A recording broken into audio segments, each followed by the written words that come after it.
Esto es Carne de Máquina. Luchas, informaciones y cultura del mundo de los y las trabajadoras.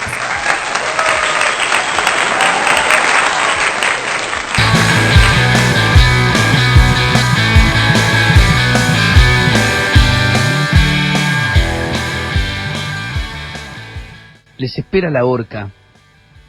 Eran 5, pero Ling madrugó a la muerte haciendo estallar entre sus dientes una cápsula de dinamita.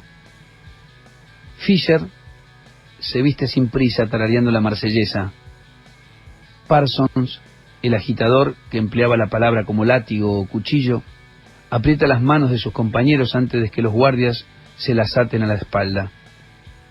Engel, famoso por la puntería, pide vino de Oporto y hace reír a todos con un chiste. Spice, que tanto ha escrito pintando la anarquía como la entrada en la vida, se prepara en silencio para entrar en la muerte. Chicago está llena de fábricas. Hay fábricas hasta en pleno centro de la ciudad, en torno al edificio más alto del mundo. Chicago está llena de fábricas. Chicago está llena de obreros. Al llegar al barrio de Haymarket, pido a mis amigos que me muestren el lugar donde fueron ahorcados, en 1886, aquellos obreros que el mundo entero saluda cada 1 de mayo. Ha de ser por aquí, me dicen, pero nadie sabe. Ninguna estatua se ha erigido en memoria de los mártires de Chicago en la ciudad de Chicago. Ni estatua, ni monolito, ni placa de bronce, ni nada. El 1 de mayo es el único día verdaderamente universal de la humanidad entera. El único día donde coinciden todas las historias y todas las geografías, todas las lenguas y las religiones y las culturas del mundo entero. Pero en los Estados Unidos, el 1 de mayo es un día cualquiera. Ese día, la gente trabaja normalmente, y nadie o casi nadie recuerda que los derechos de la clase obrera no han brotado de la oreja de una cabra, ni de la mano de Dios o del amo. Tras la inútil exploración de Haymarket, mis amigos me llevan a conocer la mejor librería de la ciudad, y allí, por pura curiosidad, por pura casualidad, descubro un viejo cartel que está como esperándome, metido entre muchos otros carteles de cine y música rock. El cartel reproduce un proverbio del África: hasta que los leones tengan sus propios historiadores, las historias de cacería seguirán glorificando al cazador.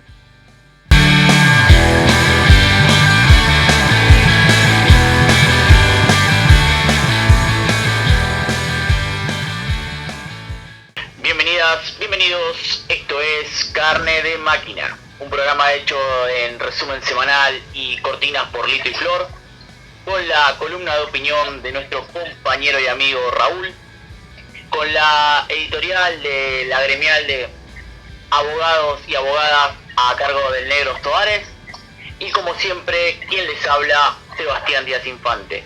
Pero no me encuentro solo, me encuentro con mi querido compañero y amigo El Tano. Hola Tanito, ¿cómo estás? Hola Seba, ¿cómo va la vida? Soy el Tano Omar Rombolá y junto a Sebastián Díaz Infante y todo un equipo hacemos este programa que se llama Carne de Máquina, que sale por streaming en Radio Semilla los domingos de 11 a 13 y una retransmisión los miércoles de 22 a 0, o si no, por nuestras redes sociales de Facebook y de YouTube. ¿Cómo andás, Seba?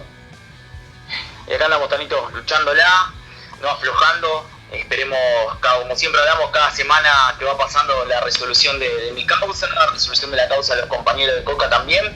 Y si de Coca hablamos, tenemos que hablar del conflicto que tuvieron los compañeros en Salta.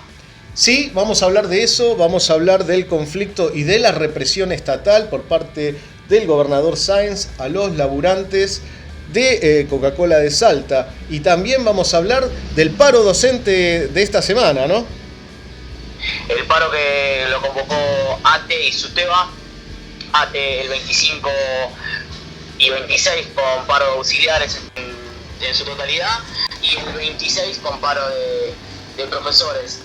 Sí, y tenemos también en este programa una historia de lo que fue la participación del anarquismo en los 70 a nivel sindical, un audio del compañero Campilongo que lo vamos a poner al aire.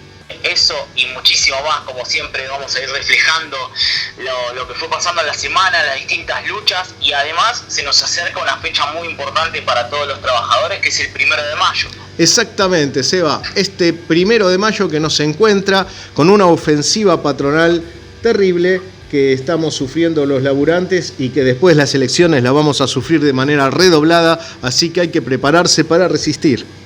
Así es, nos tenemos que ir organizando, tenemos que salir a pelear y a luchar, y obviamente nos encuentra todos juntos, unidos y dando siempre un golpe todos juntos.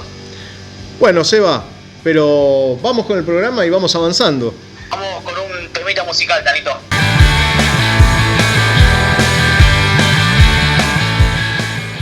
Porque el rock lo tengo marcado en el cuerpo, loco. Tengo las marcas del rock en el cuerpo. Señor, vamos.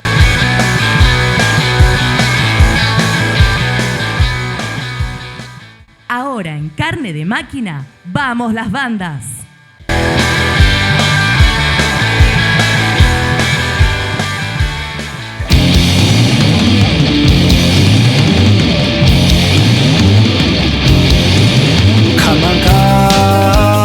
Kanki, kachanta kanki, yana pishko kuna, uka pishko kuna, tuta pika barinku, kan guitarra kanki, campo kanki, pana y metralleta, biblioteca está disparai, acuichis vanitai. Anarquía, la lishokuna kanku, iwawakuna pandemia, bipushanku, mamakisha, panaluna, minataki kanki,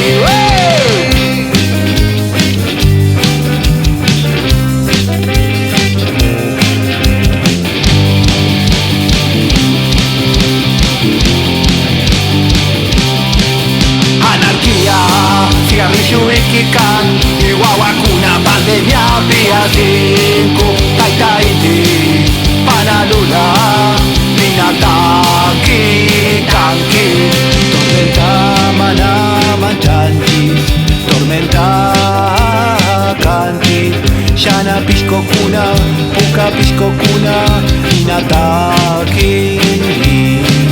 Shana piko kuna, puka piko kuna, minataki tanki.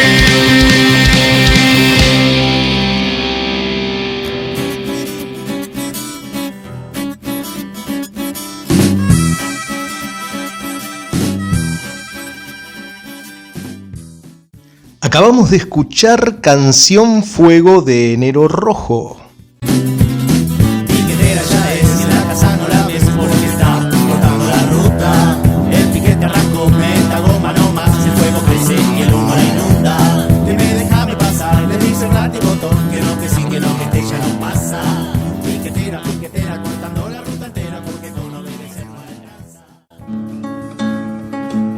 Estamos en tiempo de siembra. Plantá tus ideas.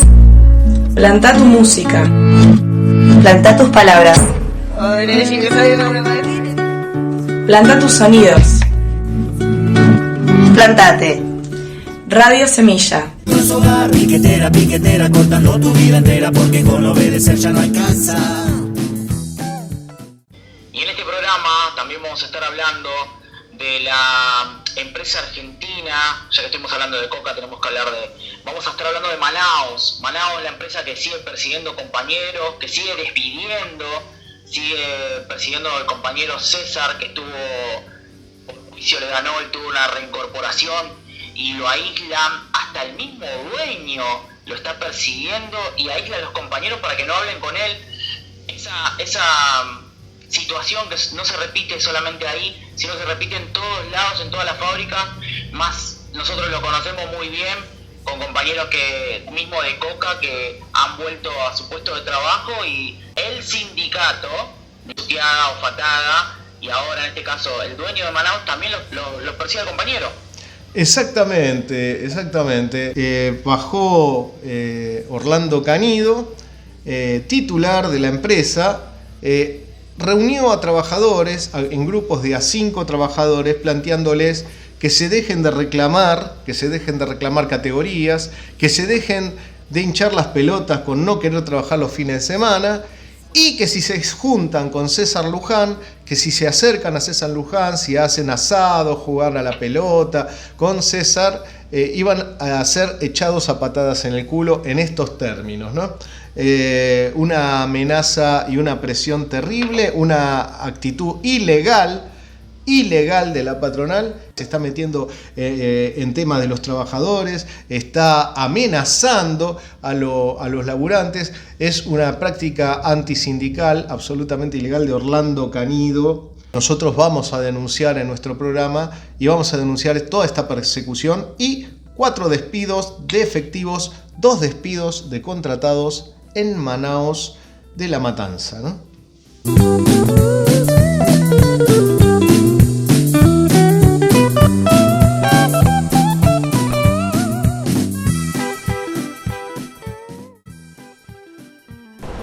Lo que veo yo aquí es sufrimiento. 5 de la mañana, frío, reloj, sueño, cansancio, asqueo. Somos gente pacífica y queremos vivir en paz, pero en paz solo se puede vivir cuando se vive en igualdad. Cuando se te condena al hambre, se acaba la paz. Hoy, hasta aquí llegó nuestra manifestación pacífica. Está sin pañales y el marido que se fue quedó sola porque el chata ya no tiene a quien fajar. Desde que ella está en la lucha y el piquete no es hogar. Piquetera, piquetera, cortando tu vida entera porque con obedecer ya no alcanza. Y esto es el resumen semanal de Carne de Máquina.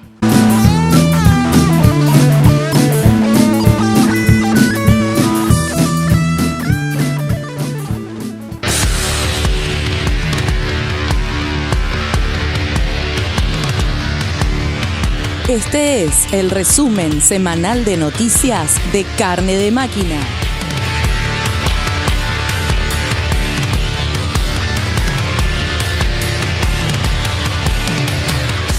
...21 de abril... Estudiantes de Derecho, al grito de "fuera yuta fuera", echaron a policías de la ciudad que entraron armados y sin orden judicial a la universidad. Uno de los policías dijo haber sido contratado por Franja Morada. El radicalismo en la Facultad de Derecho organizó una asamblea utilizando una patota que golpeó a estudiantes dentro de la facultad. 24 de abril, Asamblea General de ATE Gran Buenos Aires Sur, Lomas de Zamora. Trabajadores reunidos en asamblea votaron, entre otras resoluciones, jornada de lucha de 48 horas con paro en educación el 26 del 4, en solidaridad con la lucha docente, y una asamblea general para el 18 de mayo, realizando reuniones por escuelas. También votaron reclamos reivindicativos como la urgente reapertura de paritarias y un salario igual a la canasta familiar con indexación mensual según la inflación y jubilación mínima superior a la canasta básica.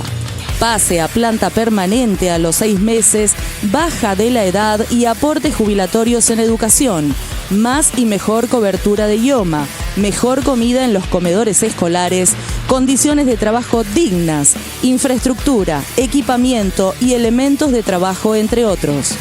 25 de abril, Palestina. El prisionero político Jader Adnan está al borde de la muerte. Las fuerzas de ocupación del Estado de Israel impiden a las organizaciones de derechos humanos y a la Cruz Roja verificar su estado de salud, según afirmó su mujer.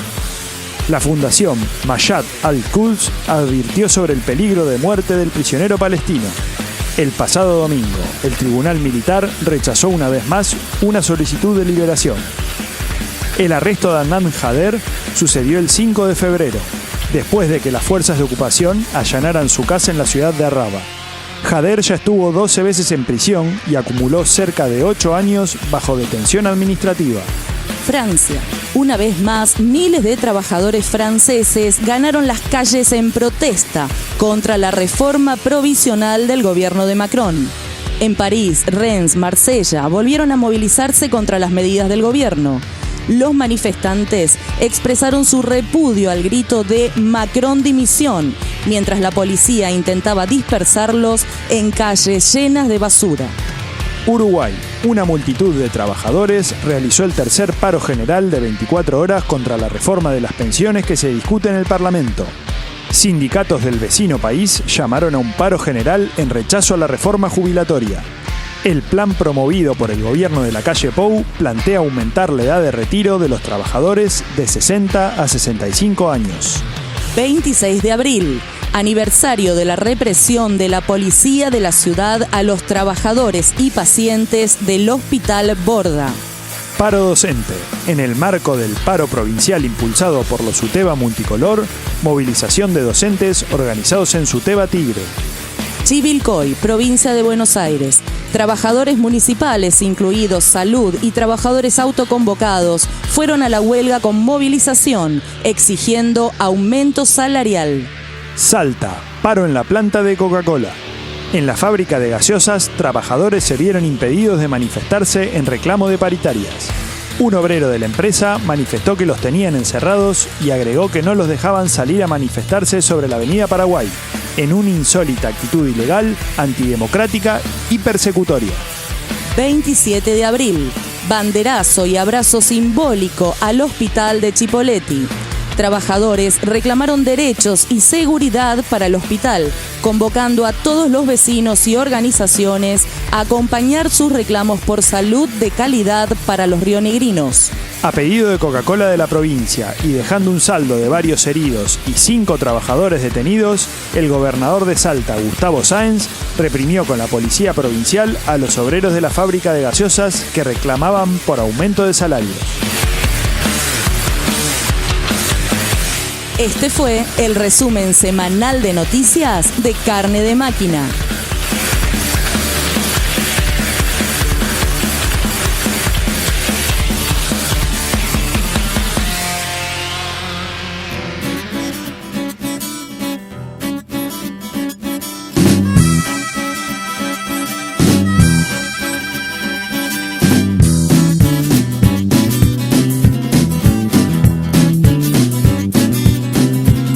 Piquetera ya es, en la casa no la ves porque está cortando la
Acabamos de escuchar De Ahora en Más de Doña Peta. Piquetera ya es, en la casa no la ves porque está cortando la ruta. El piquete arrancó, meta goma no más, el fuego crece y el humo la inunda. Dime, déjame pasar, le dice el botón, que no, que sí, que no, que este ya no pasa. Piquetera, piquetera, cortando la ruta entera porque con no debe ser no alcanza. Bueno, esto es lo que está haciendo la policía de Salta. Eso es lo que está haciendo Coca-Cola. A vos no te pegó la policía, a vos te pegó Coca-Cola. Esa marca que tenés pecho, esa es la que te pegó. Hermano, que te miren, miramos la cara. Porque el chata ya no tiene a quien fajar, desde que ya está en la lucha y el piquete no es hogar. Piquetera, piquetera, cortando tu vida entera porque con obedecer ya no alcanza. Y le damos paso a la editorial de la Gremial de Abogadas y Abogados de parte del Negro Suárez.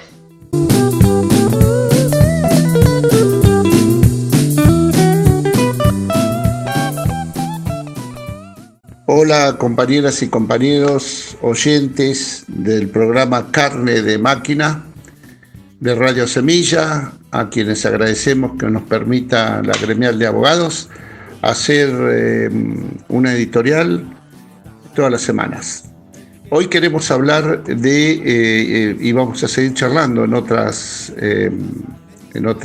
editoriales, de nuestro rol, nuestro trabajo en una especialidad del derecho penal que tiene que ver con el derecho internacional, que son las extradiciones.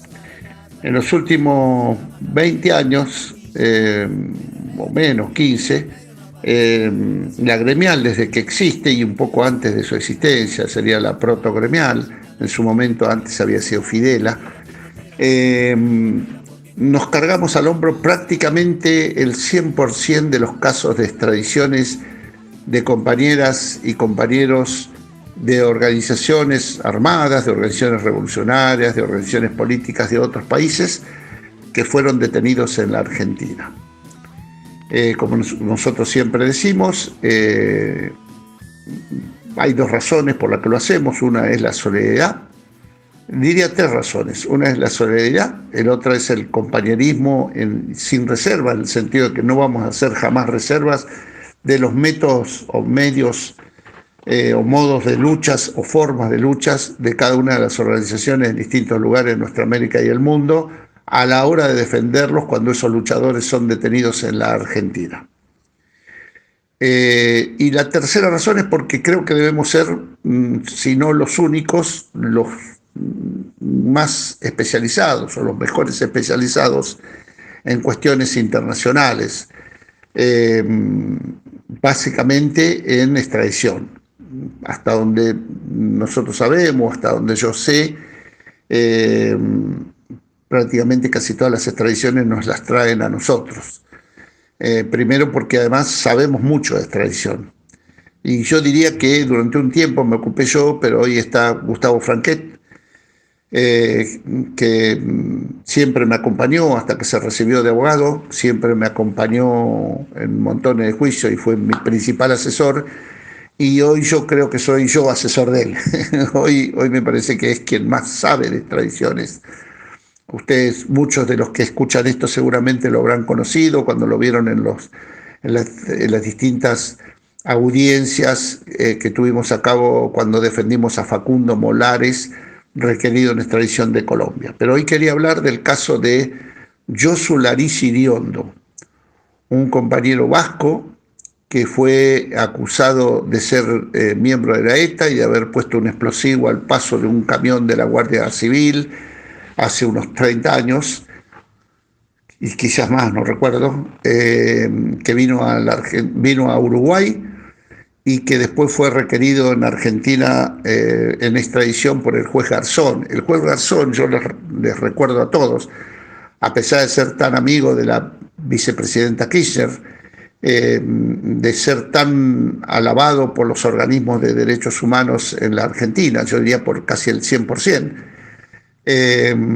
y por muchas izquierdas en la Argentina, y por supuesto por casi gran parte del kirchnerismo, o todo, el juez Garzón es un torturador, un genocida, En el País Vasco, el juez Garzón, decir Baltasar Garzón es mala palabra. Acá le levantan, viene a dar clases magistrales, pero es un genocida, un tipo que ha estado presente en las torturas a las compañeras y compañeros vascos, ¿no? Pero bueno, así son las cosas hoy en día. Resulta que este compañero, Josu Lariz Iriondo, hacía bastante tiempo, más de 10 años, que estaba viviendo en Uruguay legalmente con su nombre. Salió de Euskal Herria, pidió y fue uno de los tantos vascos independentistas que fueron a distintos lugares del mundo. Fue detenido por orden del juez Garzón, que lo requirió en extradición, acusado de ser miembro de ETA y de 2 o 3 operaciones militares que se llevaron a cabo allá. Como ya he explicado, creo, en otros editoriales, pero lo hago ahora de nuevo, la defensa en los casos de extradición tiene un camino muy chiquito, muy cortito, muy estrecho, porque en los casos de extradición no se puede invocar ni discutir sobre el hecho que origina la extradición. Quizás el próximo editorial voy a hablar expresamente del tema de extradición, específicamente. En este caso quería hablar de Josu Lariz Iriondo.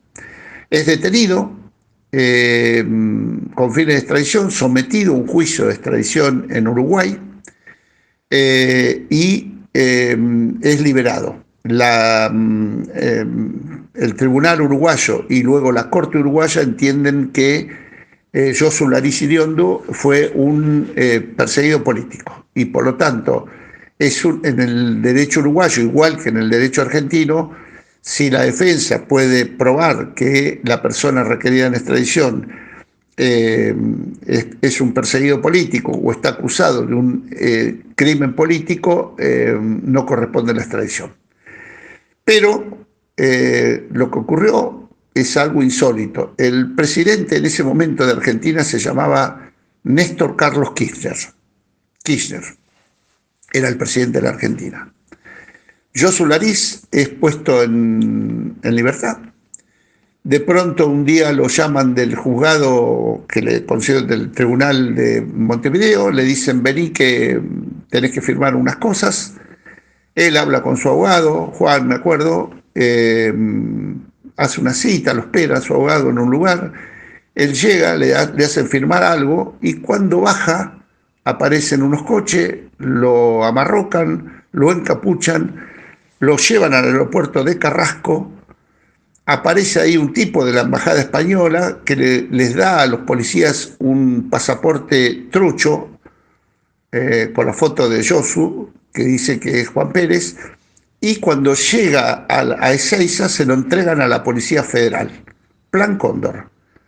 Plan Cóndor entre el gobierno de Uruguay y el gobierno argentino, cuyo presidente era Kirchner, Néstor Kirchner. ¿Cómo se inicia la causa? Bueno, un sargento de la Policía Federal asignado a Ezeiza dice, yo venía inspeccionando los pasillos de Ezeiza, en las instalaciones, y de pronto veo una persona que me resultó cara conocida, porque su foto la vi en los registros de Interpol, le pregunté quién era, me dijo que se llamaba Josu Lariz Iriondo, recordé que estaba requerido en extradición, y ahí lo detuve y lo puse a disposición de un juez. Lo ponemos a disposición de un juez. Es decir, Josu fue traído encapuchado, maniatado, e interceptado por el gobierno uruguayo y fue recibido acá por la Policía Federal Argentina. No estaba todavía la PSA. ¿Quién era el ministro del Interior a cargo de la Policía Federal en ese momento? Se llamaba Aníbal Fernández. En ese momento no estaba el Ministerio de Seguridad, estaba el Ministerio del Interior. Entonces el presidente se llamaba Néstor Kirchner, el ministro del Interior, jefe de la Policía Federal y de las Fuerzas Federales, se llamaba Aníbal Fernández. En esas condiciones lo someten a Josu a un juicio de extradición. Lo detienen y lo someten a un juicio de extradición. Debo reconocer también, nobleza obliga, como es reconocido en el caso de los paraguayos, que muchos altos funcionarios o importantes funcionarios del gobierno de Néstor Kirchner fueron muy solidarios y nos acompañaron en la defensa de Josu Laris, varios de ellos. También debo reconocer que en el caso de organismos de derechos humanos nos costó bastante, muchos organismos se negaron a ser solidarios con Josu, yo diría la mayoría, y nos lo dijeron abiertamente. Muchos me dijeron: negro, tendrás toda la razón, nosotros apoyamos la lucha vasca, pero no podemos ir contra Garzón. Es más, algunos organismos, incluso de expresos políticos y desaparecidos, me dijeron: ¿sabés qué pasa? La Fundación Garzón nos pone guita, nos da recursos. Y ya sé, alguien me dijo, me acuerdo, una compañera me dijo: soy una cucaracha, me siento una cucaracha, pero no te podemos dar una mano en esto.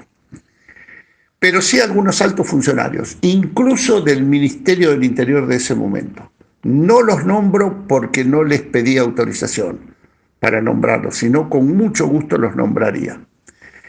Debo reconocer también que la señora M. de Bonafini, que si bien fue la única vez y nunca después fue solidaria con ningún caso de extradición, ni con los paraguayos, ni con los peruanos, fue también solidaria en este caso y estuvo en el juicio.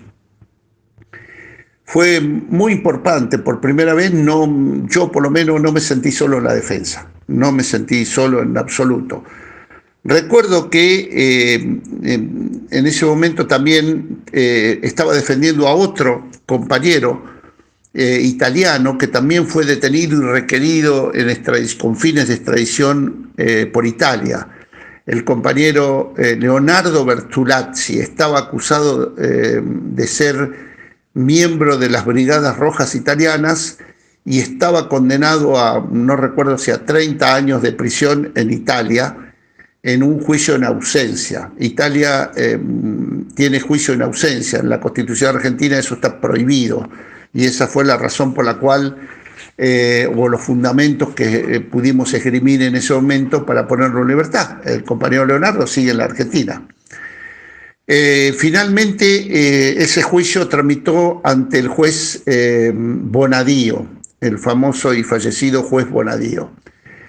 Fue una pelea durísima, muy dura, no nos aceptaban pruebas, fue una pelea muy, muy, muy dura.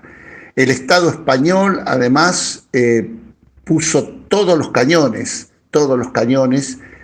y llegamos a un juicio, recuerdo, con la sala de casación donde no entraba un alfiler. La verdad que, como dije, nos sentimos muy acompañados. Y la principal defensa, no sé si estuvo en mí en ese momento, si no estuvo en el propio Josu Laris, que hizo un alegato tremendo, un alegato que tiene mucho que ver con la lucha del pueblo vasco, ¿no?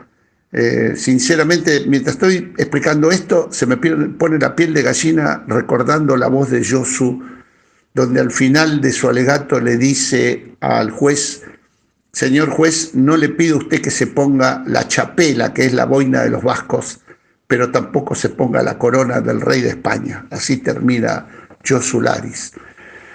Bueno, el juez Bonadío no concedió la extradición. Nos hizo lugar, ganamos un juicio y fue la primer derrota internacional grande a esa rata miserable, genocida y torturador que se llama Baltasar Garzón.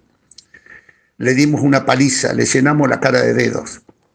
Nadie había ganado un juicio de extradición hasta ese momento. La izquierda Berchale en ese momento, y sobre todo gran parte de sus diputados y sus abogados, colaboraron muchísimo con la defensa. Yo creo que era imposible que nosotros hubiéramos podido ganar ese juicio sin la colaboración de gran parte de los compañeros y compañeras de lo que en ese momento era la izquierda Berchale, los diputados, los altos dirigentes. Y en particular vino un joven abogado recién recibido, hoy es como un hermano para mí, han pasado tantos años, muy jovencito, Josu Laris Iriondo, que fue quien, no solo quien vino a traernos el caso, sino a colaborar activamente con la defensa. Josu se sentó al lado nuestro, al lado mío, en la perdón, qué boludo que soy. Josu le decidió, no. Joseba Agudo. Joseba Agudo tenía creo que 26 años, 27 años, no más, quizás menos, cuando recién vino. Joseba Agudo. Hoy es como un hermano para mí, y se sentó al lado en el banco de la defensa, y bueno, a Dios se lo permitió, ¿no? Así que fue una de las primeras grandes victorias en los juicios de extradición. Un abrazo grande.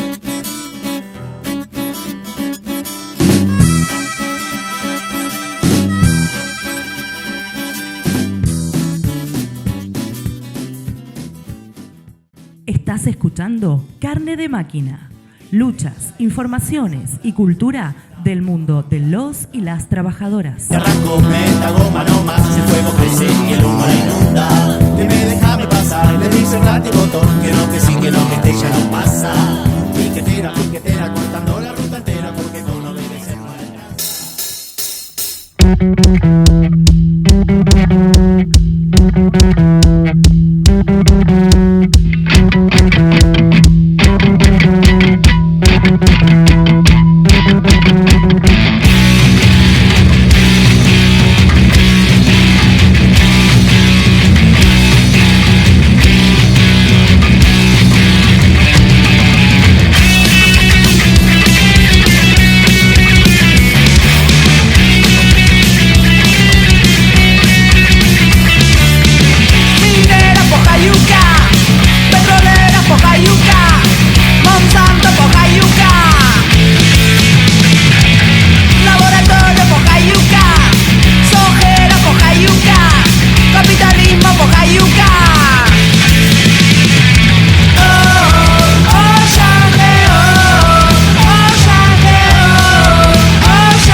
Y acabamos de escuchar Veneno de Enero Rojo, una banda punk rock que canta en quechua y guaraní. El piquete arrancó, meta goma no más, el fuego crece y el humo la inunda. Déjame pasar, le dice el látigo botón, que no, que sí, que no, que este ya no pasa.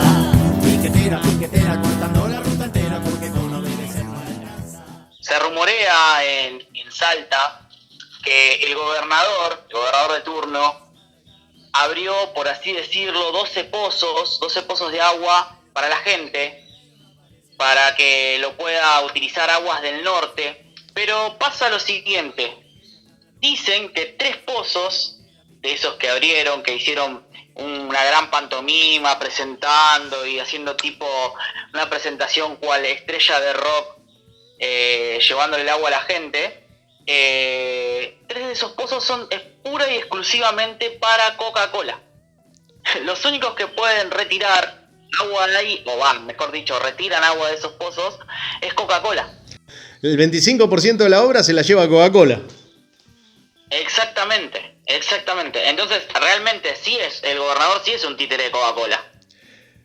Bueno, viene demostrando y de alguna manera es una cuestión de un concepto, ¿no? El tema del Estado. ¿Qué es el Estado? El Estado es el representante de la clase dominante y es la herramienta de represión de la clase dominante sobre los trabajadores y el pueblo pobre, ¿no? Sobre las clases subalternas. Eso es el Estado y a cada paso lo demuestra, ¿no? No es que son descubrimientos que hacemos, sino son constataciones de lo mismo, constataciones de esa definición, ¿no? Así está, ¿no? Así es, totalmente. ¿En qué punto quedó el conflicto, Seba, en relación a los compañeros de la planta de Coca-Cola de Salta que venían dando esa pelea, que fueron reprimidos, como dijimos? Se firmó un acta donde la empresa se compromete a que no haya despidos y a su vez evaluar la situación de los compañeros, ese reclamo, ese aumento que estaban pidiendo los compañeros. Esperemos que de hecho sea así y que realmente no despidan a ningún compañero y que esto no sea una pantomima para que dentro de unos meses empiecen a hacer lo que nosotros llamamos una limpieza, o como mejor dicho ellos le llaman una limpieza de los compañeros, y no empiece a haber despidos, no sé si masivos, pero sí de a poco ir sacando a los compañeros que realmente hicieron el reclamo. Como hizo Coca-Cola con los compañeros de La Marrón en Alcorta. No. Sí, o la abordó en Monte Grande, ¿no? Está claro que esa es la metodología. En este caso, el paro de los trabajadores estaría avalado por el Sutiaga de Salta. Así, los trabajadores han logrado imponer su voluntad de lucha en asambleas.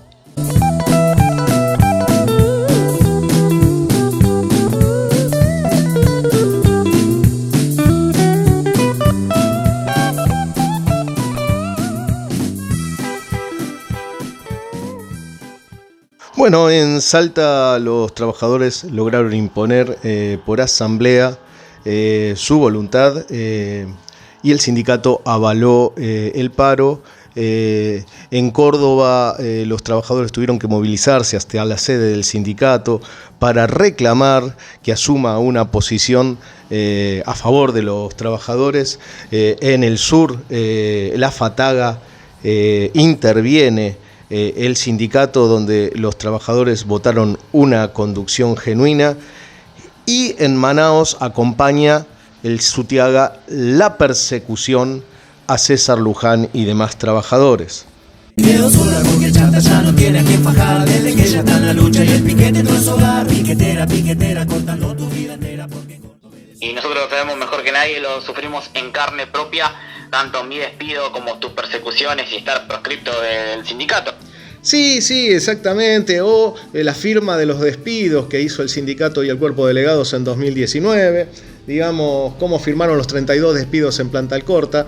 De alguna manera son constataciones permanentes, no son descubrimientos, no nos asombramos ni nos extraña, sino simplemente marcamos cómo el Sutiaga acompaña los intereses patronales en lugar de defender los intereses obreros, ¿no? También esta semana tuvimos el conflicto donde se realizaron varias asambleas con la gente de ATE y de SUTEBA, donde llevaron a un paro del día 25 y 26. Exactamente. Los SUTEBA multicolor en la provincia de Buenos Aires votaron el paro, y ATE en varias seccionales también, llevando adelante una pelea por aumento salarial.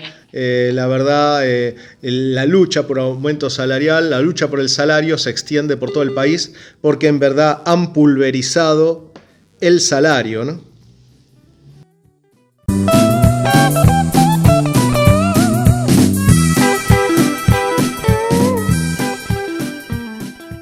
Y en relación al conflicto de los y las trabajadoras de Coca-Cola de Salta, ponemos al aire una entrevista que realizó Canal 7 de esa provincia al delegado de la planta, Víctor Zutara, que contestaba en relación al conflicto. Vamos a escucharlo. Piquetera, cortando la ruta entera porque no debe ser, no le alcanza.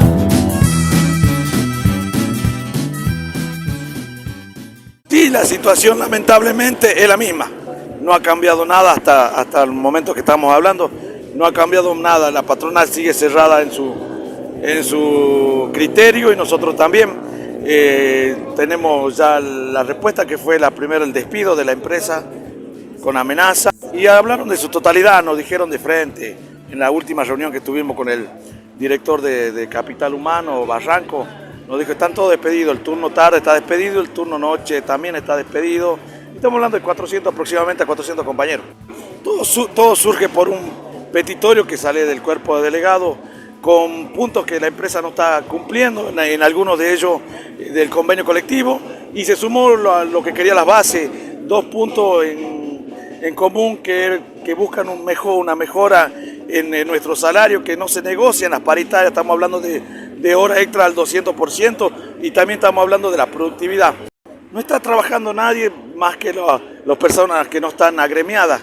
Esto se puede cortar. Nosotros queremos trabajar, el trabajador quiere estar en su puesto de trabajo y que nos den las condiciones que pedimos. No pedimos nada de otro mundo, no pedimos más que nuestros derechos que se cumplan. Hablando aproximadamente de 200 policías, entre motorizado, infantería y la policía de Salta y policía que está adentro. Cuando vos podés observar que la cantidad de compañeros debe ser 100, 120 porque está solamente el turno mañana. Como tenemos horarios rotativos, está el turno mañana, así que hay casi 2 policías por compañero. La empresa quiere seguir vendiendo y hacer como que si esto no pasara nada, y de merecer la lucha del trabajador que está peleando por su derecho. En este tiempo y en esta actualidad no nos puede encontrar del otro lado, luchando por nuestros derechos con la situación que atraviesa el país. Aprovechamos también para avisar que fueron 3 compañeros heridos por balas por la policía, y le hacemos responsable a la empresa por tales daños, y también fueron 3 compañeros detenidos. Bien, la situación está difícil, no ha habido un acercamiento nuevamente para dialogar, ver si se puede llegar a un acuerdo. Nosotros siempre estamos abiertos al diálogo, nosotros estamos esperando que nos den el teléfono para acercar y poder volver a reanudar las negociaciones como siempre le hicimos. Siempre nosotros actuamos según el artículo 63 de la Ley de Contrato de Trabajo, actuar con buena fe en las negociaciones. Sí, pusieron a toda la familia de nuestro compañero al límite, y eso es violencia extrema, jugar con lo que está con los sentimientos y que pasa a nuestra familia. Por eso también lo queremos exponer a través de denuncia y amenaza, intimidación que hicieron, y todo detrás de cada compañero hay una familia que está sufriendo.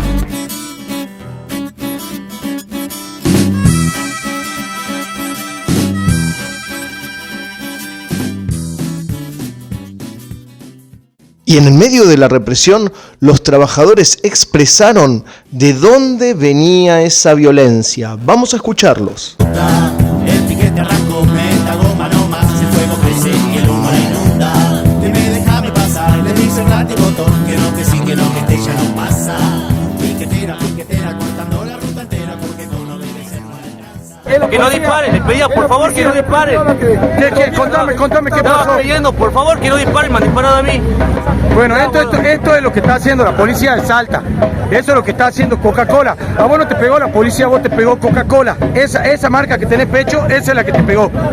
Desde que ya está en la lucha y el piquete en su hogar. Piquetera, cortando tu vida entera, porque con obedecer ya no alcanza. Hablamos de trabajadores que están reclamando su salario, su plato de comida. Y se nos acerca el primero de mayo, una fecha de lucha, una fecha que nos tiene que llevar a la reflexión, una fecha que nos duele, por así decirlo, porque vemos que nuestro salario, vemos cómo este ajuste que está realizando el gobierno es cada vez más atroz, más terrorífico. Sí, este 1 de mayo nos encuentra en una situación en la que tenemos que defendernos de un terrible ataque, ¿no? Una terrible expropiación de nuestro salario y terribles ataques que ya están en curso y que se vienen contra nuestras conquistas históricas, contra las indemnizaciones, contra todas las conquistas que a la clase trabajadora le han costado sangre y sudor obtenerlas, están en peligro, ¿no? Por eso es necesario formar un gran frente de lucha, un gran frente de resistencia de los trabajadores y trabajadoras para defender nuestras conquistas. Ese es el marco en el que nos encuentra este nuevo 1 de mayo. un 1 de mayo de lucha, tiene que ser así, tiene que ser combativo. Tenemos que tomar esa memoria en los 70, donde era la revolución, donde los compañeros le ponían el pecho a la situación, y creo que en este caso tiene que ser de la misma forma, de la misma manera. Tenemos que salir a las calles y reclamar por nuestro salario y por nuestro futuro, porque es muy probable que se vengan unas nuevas reformas, tanto que ya están, las reformas laborales ya están, y una nueva reforma jubilatoria. Entonces eso es lo que tenemos que salir a bancar los trabajadores entre nosotros mismos, porque de arriba no van a dar nada. Exactamente, y justamente como estamos en un 1 de mayo, que ya se viene, mañana se viene el 1 de mayo, quisimos rescatar no esa clase trabajadora del principio del siglo a las que pertenecen los mártires de Chicago, ¿no? Sino nos fuimos a los años 70 y rescatar un testimonio del compañero Campilongo, que es un compañero que militaba en el gremio gráfico, y traer una experiencia anarquista de los 70, una experiencia sindical anarquista de los 70, que no está tan vista porque en general en relación a la lucha obrera está relacionada más con, por ejemplo, la Juventud Trabajadora Peronista de Montoneros, el movimiento sindical de base del PRTR, lo que fue la militancia trotskista también, todo lo que fue la lucha más vista desde sectores de izquierda, marxistas, peronistas, pero no hay mucho registro del anarquismo en la lucha sindical de los 70, ¿no? Entonces este testimonio lo trajimos porque nos parece muy interesante y más temprano que tarde quisiéramos nosotros hacer una entrevista. Esta no es una entrevista nuestra, sino que la bajamos, pero más temprano que tarde quisiéramos hacer ese tipo de entrevistas porque ya las hicimos, le hicimos al compañero Suárez de Montoneros, al compañero Daniel de Santis, estuvimos hablando con Bonavena, estuvimos hablando con el querido Turco Sobrado, que falleció este año, para mostrar las distintas expresiones en la lucha de los 70, y hoy queremos reflejar al anarquismo en los 70.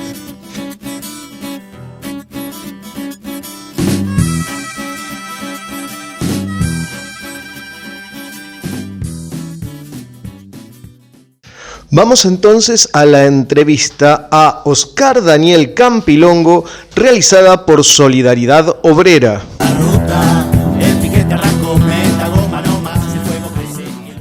Los años 70 fueron un desafío para el movimiento obrero organizado. Había mucho entusiasmo en las luchas que se emprendían y a su vez se acumulaban broncas que provenían de la década anterior. El movimiento juvenil tenía un ímpetu arrollador, sea en las universidades y colegios secundarios, sea en los talleres y fábricas. Fue la época de las agrupaciones de base, de las coordinadoras obreras en lucha de la zona norte del Gran Buenos Aires y de la Unión Obrero Estudiantil. Pero también debo decir que en el año 1970 comienza la derrota de la huelga de los trabajadores de la empresa Acinda, a raíz de que 5 delegados fueron despedidos y que estos mismos delegados negociaron sus indemnizaciones a espaldas de las decisiones tomadas en las asambleas de planta y sin ninguna duda por influencia de la burocracia sindical de metalúrgicos encabezada por Lorenzo Miguel y otros burócratas de aquel entonces. El corporativismo fascista de la Unión Obrera Metalúrgica desnuda todas las intenciones de sabotear la lucha del movimiento combativo de los trabajadores. A pesar de todo ello y de lo que significaba una derrota, los trabajadores de la empresa metalúrgica y de los otros rubros de Villa Constitución entendieron el porqué de la derrota de los trabajadores de Asindar y desde la clandestinidad conformaron dos organizaciones fundamentales que iniciaron un proceso de luchas combativa que desembocó en lo que se denominó en el mundo de los trabajadores el Villazo, que estalló el 7 de marzo de 1974 y se extendió hasta el 16 del mismo mes. Aquellas dos organizaciones que desde la clandestinidad comenzó otras dos organizaciones y que marcaba diferencia con la burocracia de la UOM fueron el Grupo de Obreros de Asindar, GODA, y en 1972 se formó el Grupo de Obreros Combativos del Acero, GOCA. En el gremio gráfico estaban en pleno el auge de las luchas obreras, había muchas efervescencias. Las agrupaciones de base y la unión del activismo estaba prácticamente instalada en todos los talleres. La CGT de los argentinos en pleno apogeo. En el 70 tenía 22 años y una experiencia acumulada bastante sólida para un pibe de esa edad. Una tarde, mientras viajaba junto a un compañero de trabajo e ideales, comenzamos a intercambiar ideas para comenzar a hacer actos de esclarecimiento con la propaganda contra la dictadura. Sentíamos que la huelga, los paros parciales y otras medidas de lucha, sin la proclama y la agitación hacia el conjunto de la sociedad y del vecindario, no podía generar solidaridad. Si no mostrábamos suficiente argumento y se corría el riesgo de quedar aislado y, como en otras oportunidades, quedar atrapados por el autismo en las luchas. Tan peligroso como ser expuestos y utilizados como cebo en una trampera, estrategia que las patronales usaban con frecuencia. Una de las razones del porqué de la dictadura daba vía suelta a que las cámaras patronales usen el lockout como una provocación sistemática a los trabajadores organizados y exponerlos a los despidos, la detención y la represión sin escrúpulos, como había sucedido en toda la década del 60. Todas estas acciones de fechoría en contra del movimiento obrero combativo tuvieron siempre el beneplácito, la instigación de la nefasta y fascinerosa burocracia sindical. Los activistas sindicales gráficos libertarios creímos siempre que nuestra lucha debía ser y debe ser la que siempre empleó la Federación Obrera Regional Argentina en el movimiento obrero organizado, dentro de las fábricas y talleres, organizando los conflictos, organizando y ampliando la resistencia en las protestas callejeras espontáneas para poder algún día llegar a la insurrección social, hablábamos en aquellos tiempos, para sacar a la dictadura. Y sobre esto último se podrá decir en esta hora y en estos tiempos: sueños, anhelos, ideas utópicas, ilusiones de ser parte y promotores de una insurrección social sobre la dictadura.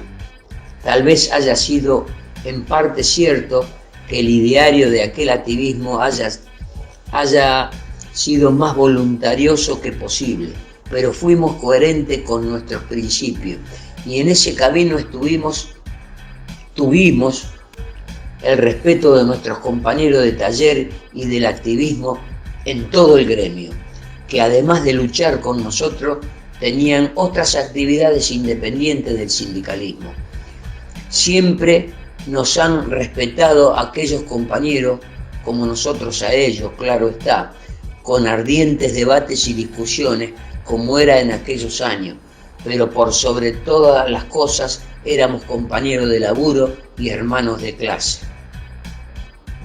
La dictadura, con sus servicios de inteligencia en plena operatividad, se lanzó sobre el movimiento sindical combativo con la misma concepción feudal de la casa de brujas: persecuciones, coartadas, todas las libertades, de reunión y asociación, movilizaciones, asambleas, plenarios.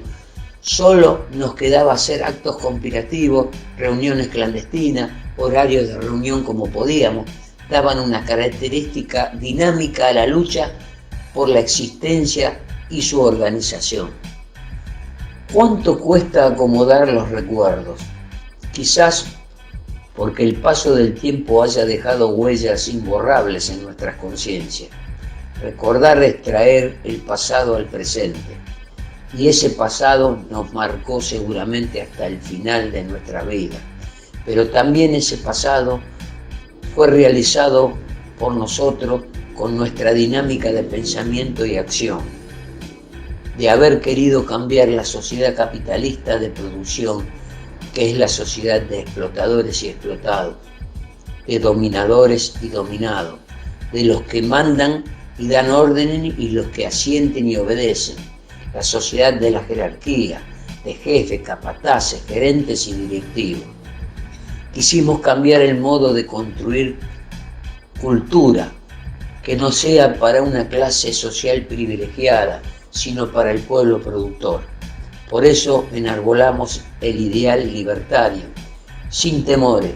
Creíamos firmemente y creemos que solo la organización rebelde y combativa era la herramienta para el cambio.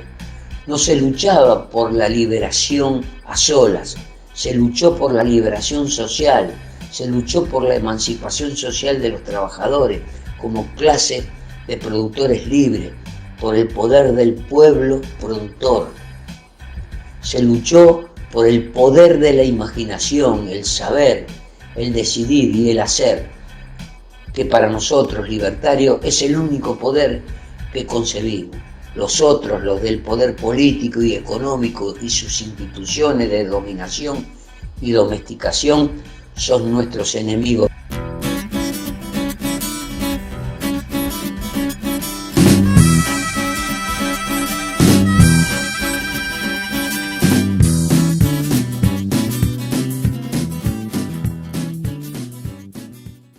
Luchas, información, cultura, música, entrevistas.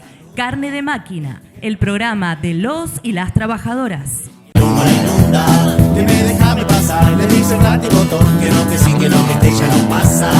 Piquetera, piquetera, cortando la ruta entera, porque con obedecer no alcanza.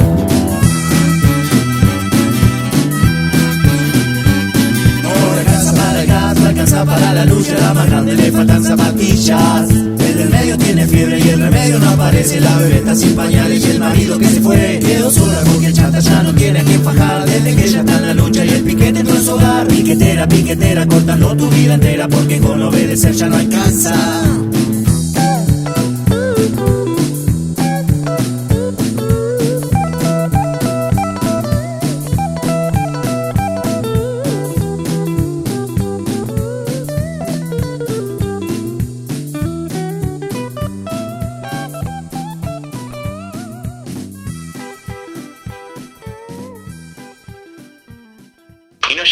Una invitación de parte de las compañeras y compañeros de Madigra, esta empresa recuperada por los compañeros que está bajo gestión obrera, que también están haciendo Madipack, unas bolsas de papel, donde van a hacer un festival como lo vienen haciendo durante estos años, donde se presenta Nahual, Viejas Locas y Nuestra Raza, y la Peque, para todos los que la conocen, ella es una de las caras visibles de esta lucha. Nos manda su invitación para el 13 de mayo podamos acompañar a los compañeros. Son entradas económicas, están 3.000 pesos. Estaría bueno que podamos ir para ayudar a los compas, para que no bajen los brazos y sigan con esta lucha. Le dejamos el audio de la Peque.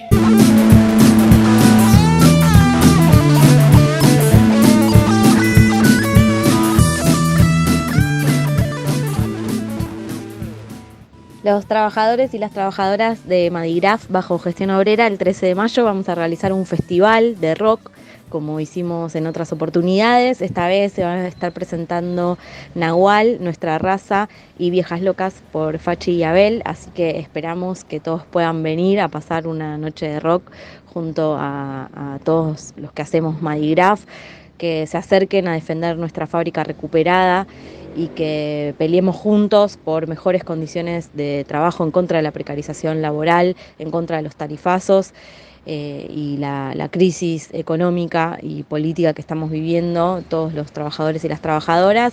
Así que los esperamos.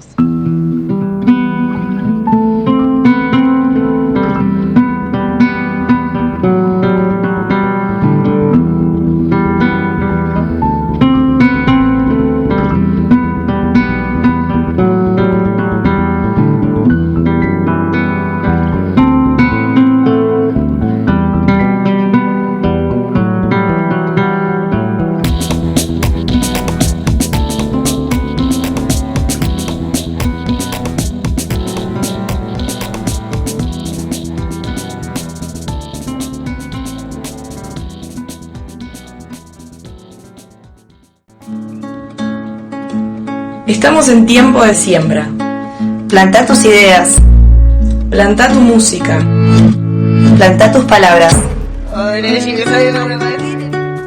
Plantá tus sonidos. Plantate. Radio Semilla.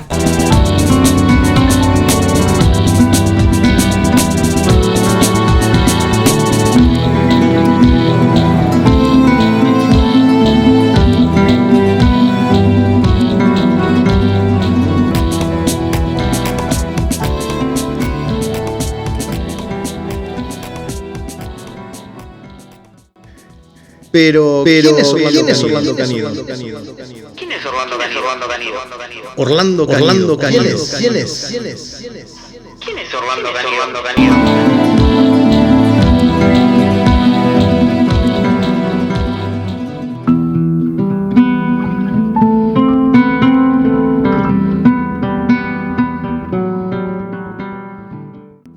¿Quién es Orlando Canido?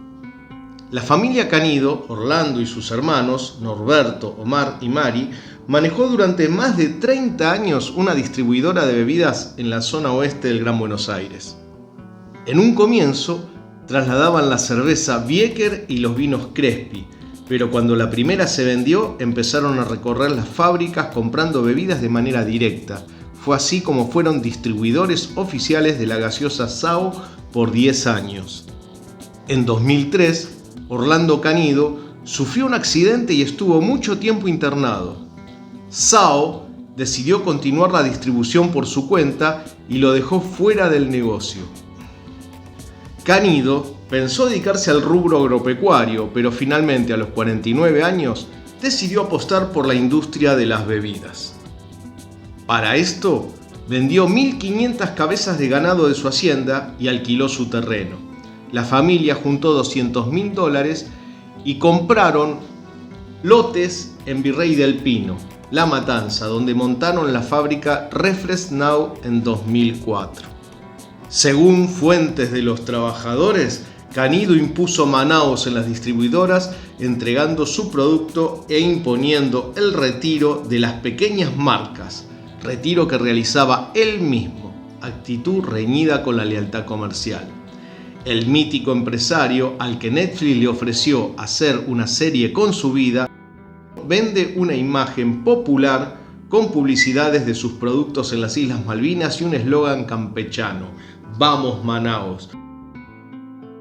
Pero ¿quién es Orlando Canido? En 2018 allanaron la planta, la casa de Canido y otros 14 domicilios por una investigación de la FIT por desvíos financieros e inconsistencias impositivas por más de 900 millones. Un año más tarde, en diciembre del 2019, la ANMAT ordenó retirar del mercado 3 lotes de gaseosa.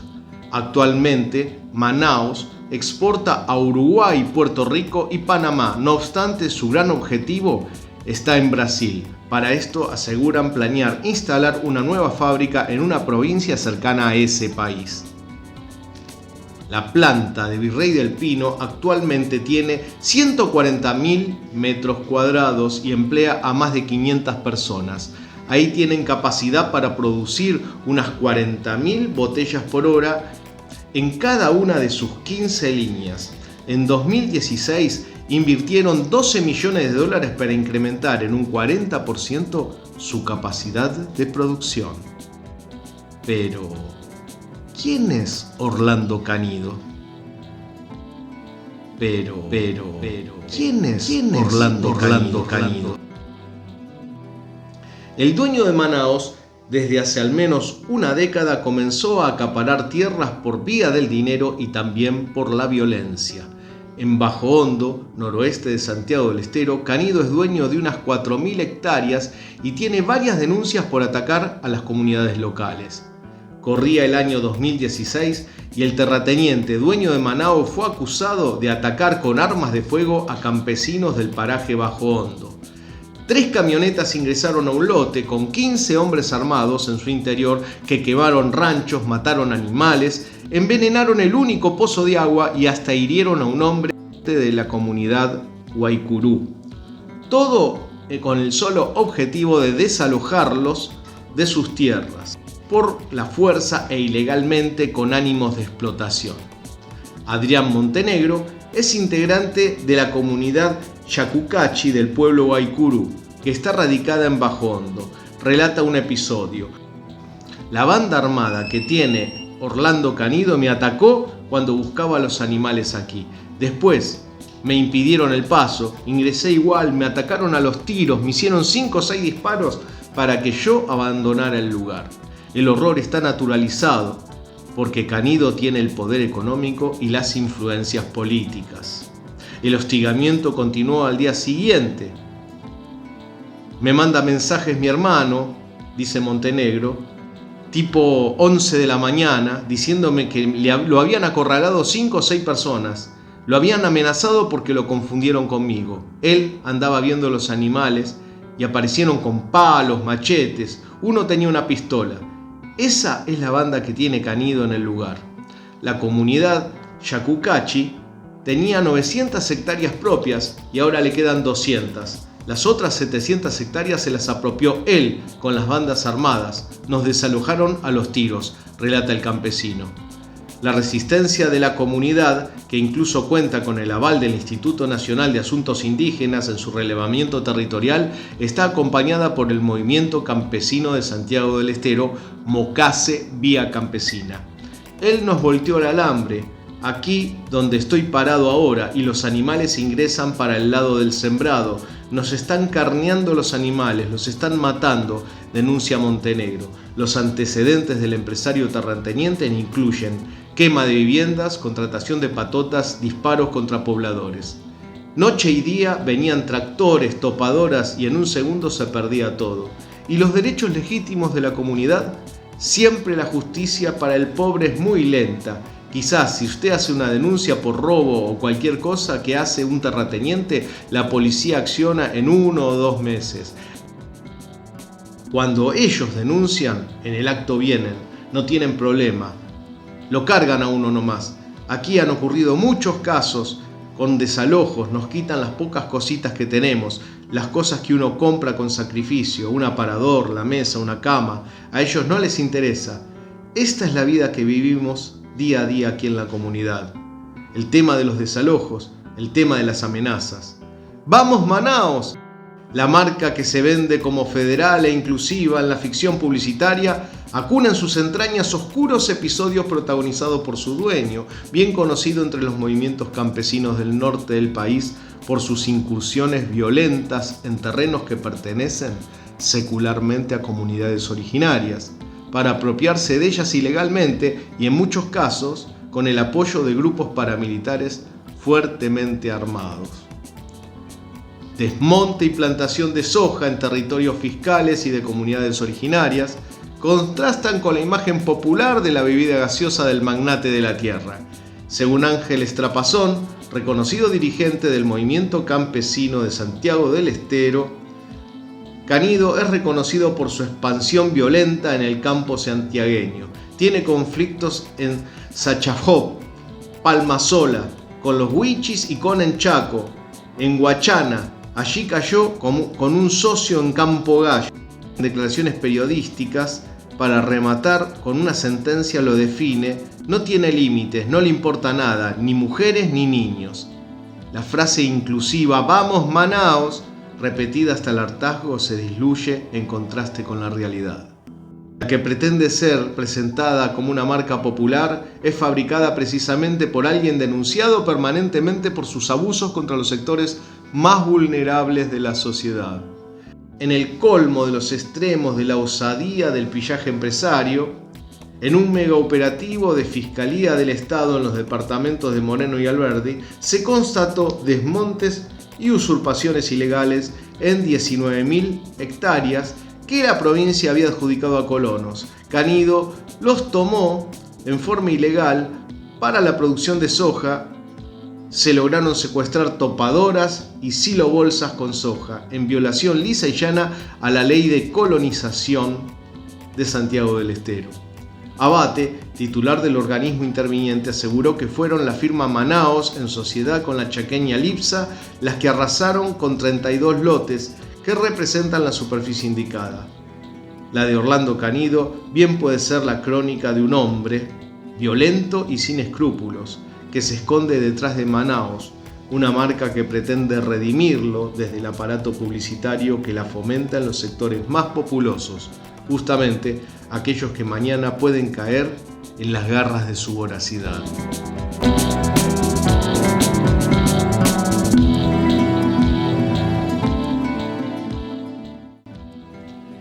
¿Qué pasa en la planta de Virrey del Pino?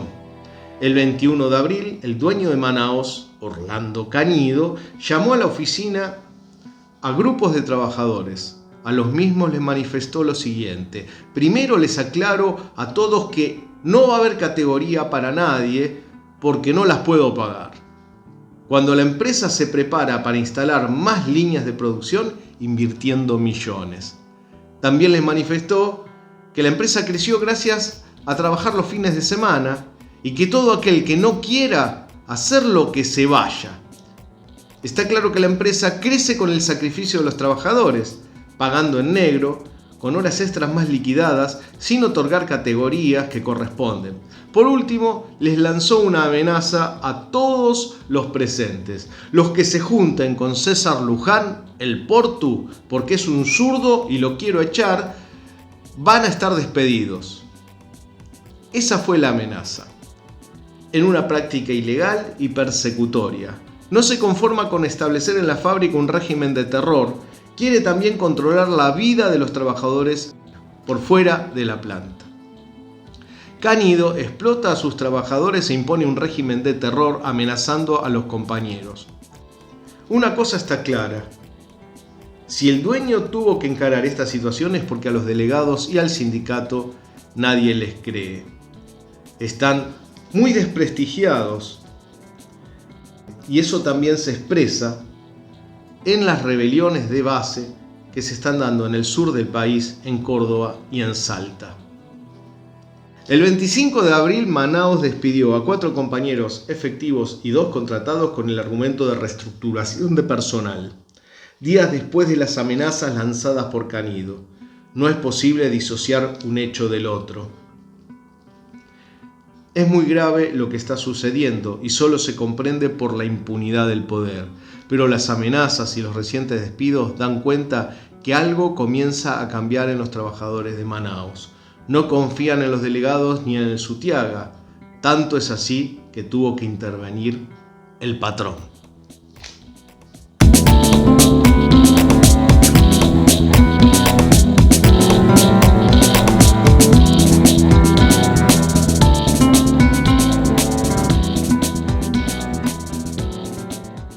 Pero, ¿quién es Orlando?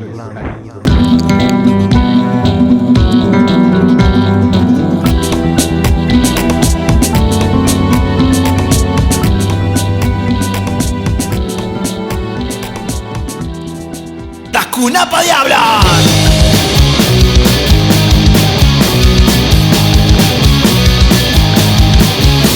¡Hey! ¡Vamos pa'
Estás escuchando Carne de Máquina.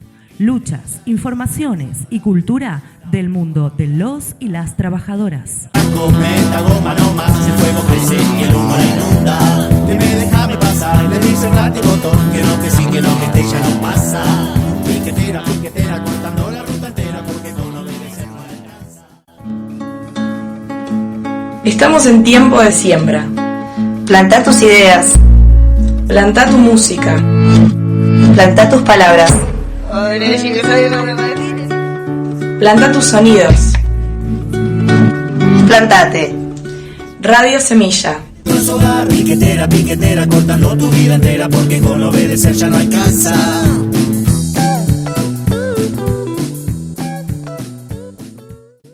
Y como cada domingo nos llega la columna de opinión de nuestro compañero y amigo Raúl.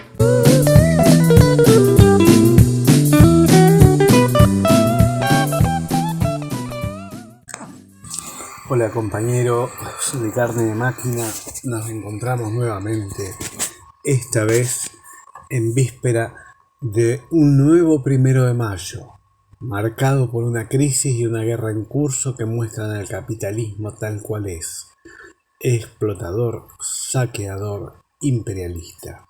El capital busca la salida a la crisis de su ganancia aumentando la explotación.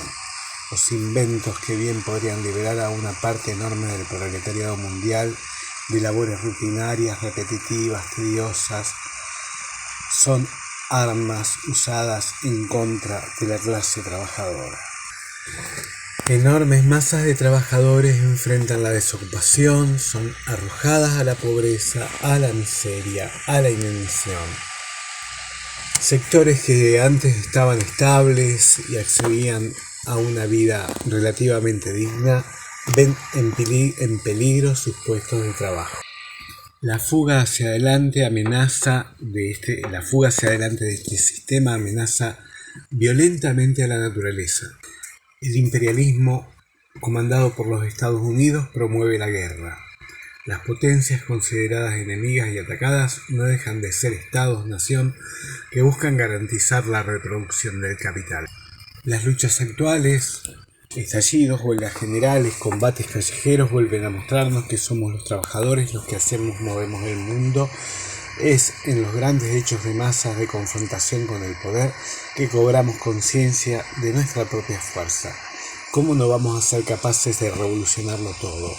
¿Cómo no vamos a ser capaces de destruir la maquinaria de explotación, de racismo, de colonialismo, de patriarcado? August Space, uno de los mártires de Chicago, escribió luego de que la policía de Chicago arremetiera contra los obreros: trabajadores, a las armas, durante años habéis soportado las más abyectas humillaciones, habéis trabajado hasta la muerte, habéis sacrificado a vuestros hijos al señor de la fábrica. En resumen, habéis sido miserables y obedientes esclavos todos estos años. ¿Por qué? Para llenar los cofres de vuestro amo, vago y ladrón, para satisfacer su insaciable avaricia. Cuando ahora pedís que aminoren vuestra carga, envía a sus policías para que os disparen, para que os maten, os llamamos a las armas, a las armas. Y así, Michel Schwab, Louis Lin, Adolf Fischer, Samuel Fielden, Albert Parson, August Spies, Oscar Neve, George Engel, mártir de Chicago. El 1 de mayo es un recordatorio de que solo debemos contar con nuestra propia fuerza. Bien, esta es la historia del movimiento obrero. Mientras tanto, digamos que por acá y por hoy, los acontecimientos se suceden de manera vertiginosa.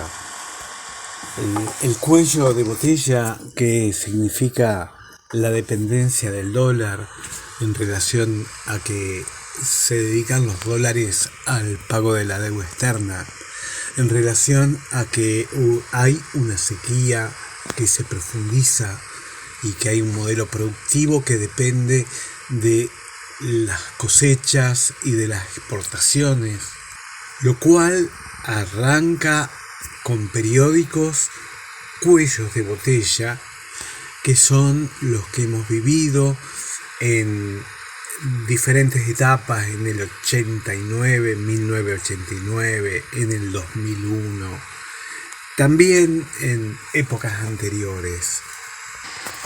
Cambian los actores, nada más. Lo que no cambia es el país que tenemos, donde desde su historia se conformó como país agroexportador.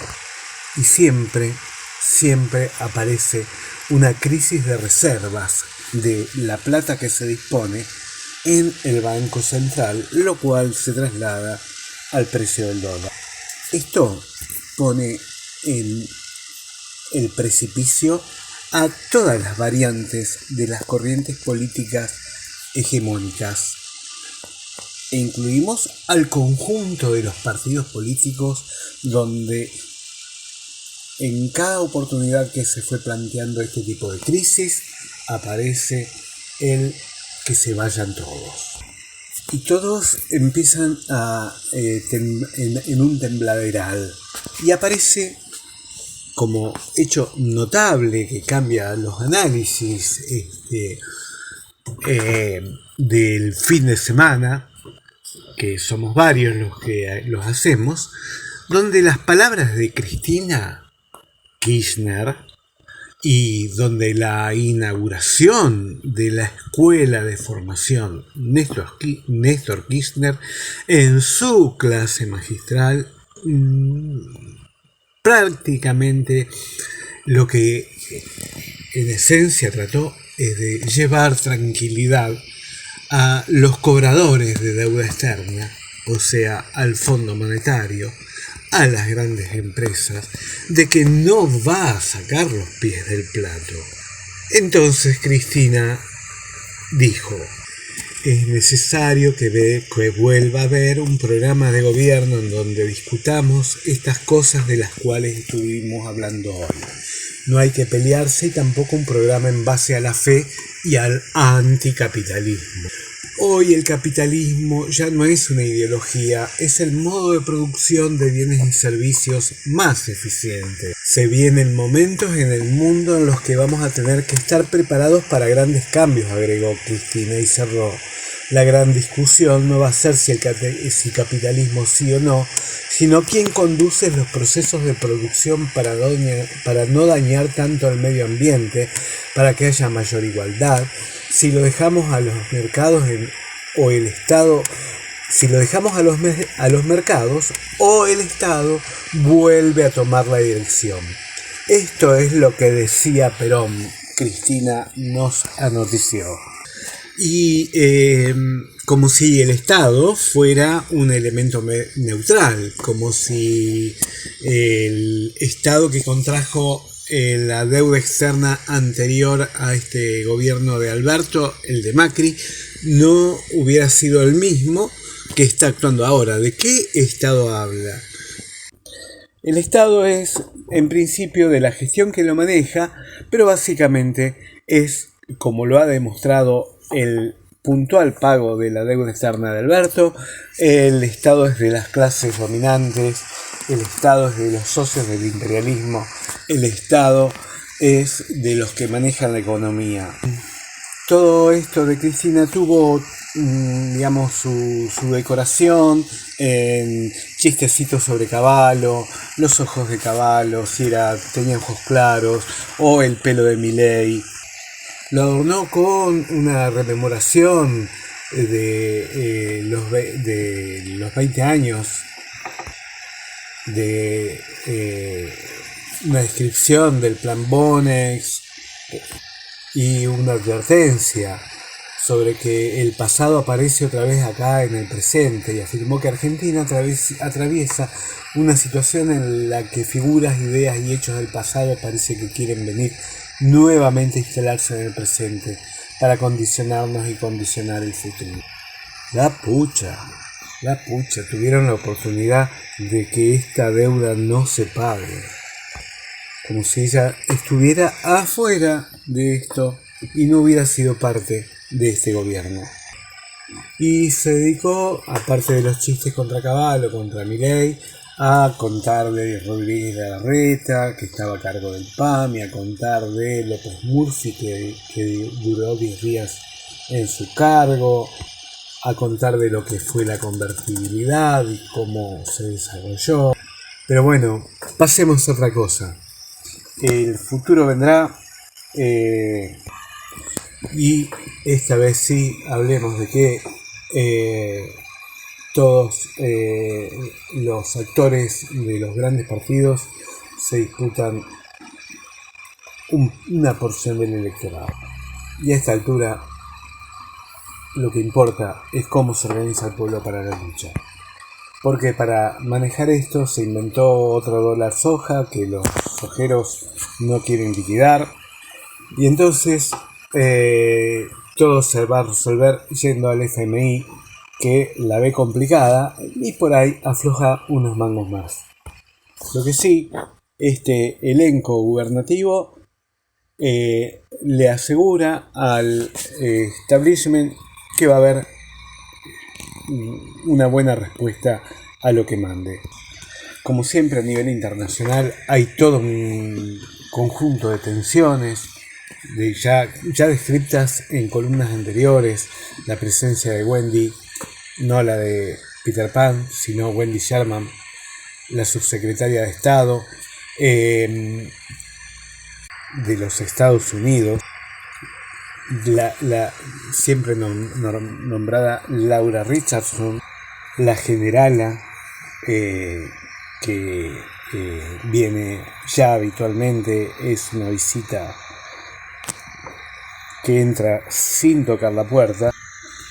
Y de acuerdo también a lo que ocurra en Paraguay, todo esto también tiene que ver con el manejo de la hidrovía y con el conjunto de los intereses estadounidenses, tanto en el marco de la guerra y de cómo se posiciona Argentina.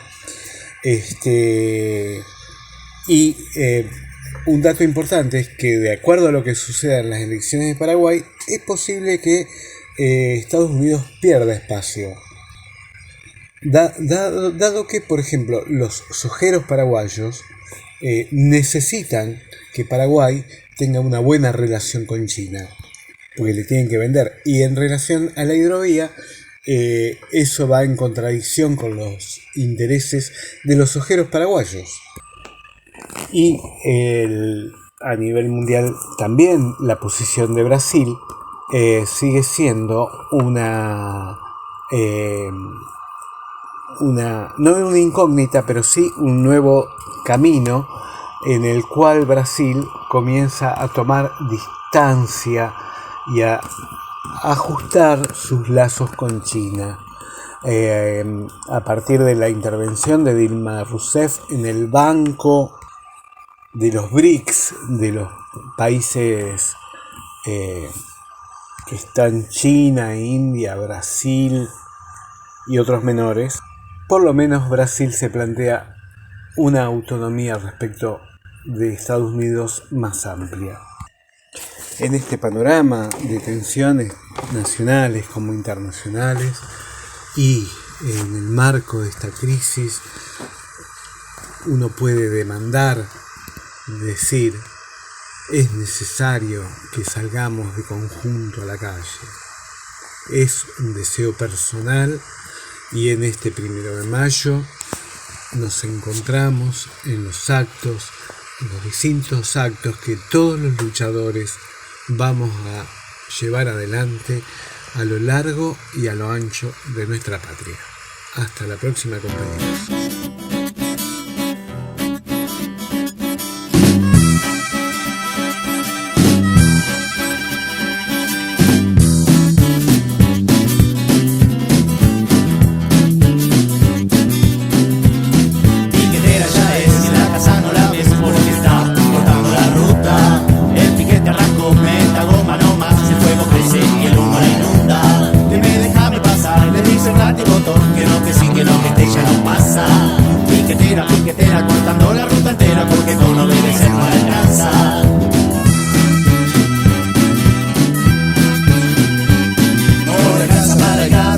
Para la lucha, la más grande le faltan zapatillas. El del medio medio tiene fiebre y el remedio no aparece. La bebé está sin pañales y el marido que se fue quedó sola porque el chanta ya no tiene a quien fajar. Desde que ella está en la lucha y el piquete entró en su hogar. Piquetera, piquetera, cortando tu vida entera porque con obedecer ya no alcanza.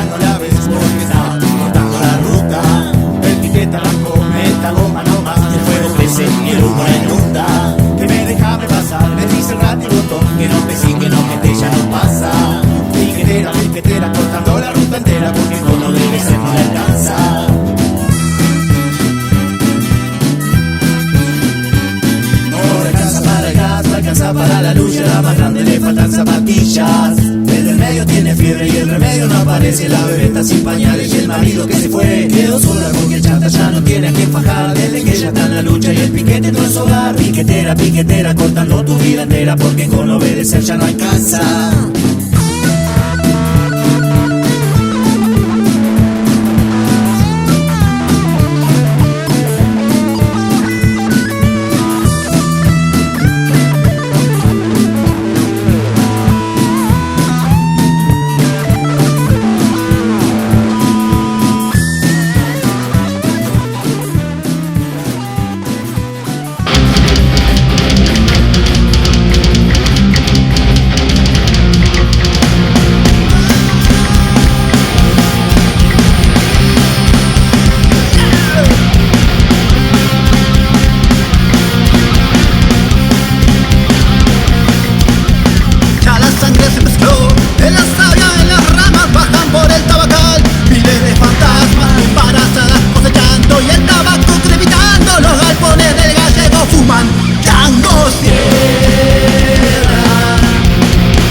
Luchas, información, cultura, música, entrevistas.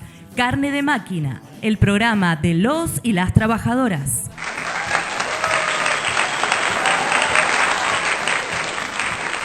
Porque con obedecer no alcanza.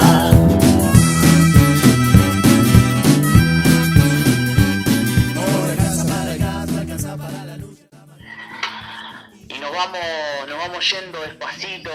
Tranquilo, se nos acaba otro domingo más, otro domingo que nos encuentra juntos, un domingo de reflexión porque como hablamos en el programa ya mañana es 1 de mayo, un domingo que nos tiene que encontrar más juntos todavía, más juntos que nunca, para darle lucha a todo lo que se nos viene, que la verdad va a ser muy difícil.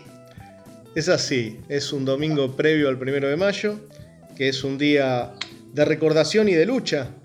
Un día de reflexión para la clase trabajadora y nosotros que intentamos ser ese esa voz de los laburantes, ¿no? Ser un programa de laburantes, para nosotros es una fecha muy importante a la que le vamos a dedicar, ¿no? Porque vamos a estar en los actos del 1 de mayo, vamos a recoger en ese 1 de mayo algunas expresiones de trabajadoras y trabajadores movilizados, y lo vamos a reflejar en el próximo programa. Va a ser muy, muy importante para nosotros reflejarlo.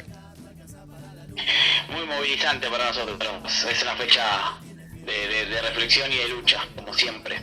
Y obviamente nos va a encontrar en las calles, nos va a encontrar ahí, en los diferentes actos y que haya en todos lados. Así que bueno, yo sin más nada que decir, me voy despidiendo, voy cerrando este programa para dejar abierto el que viene, que va a ser muy, muy, muy, pero muy interesante.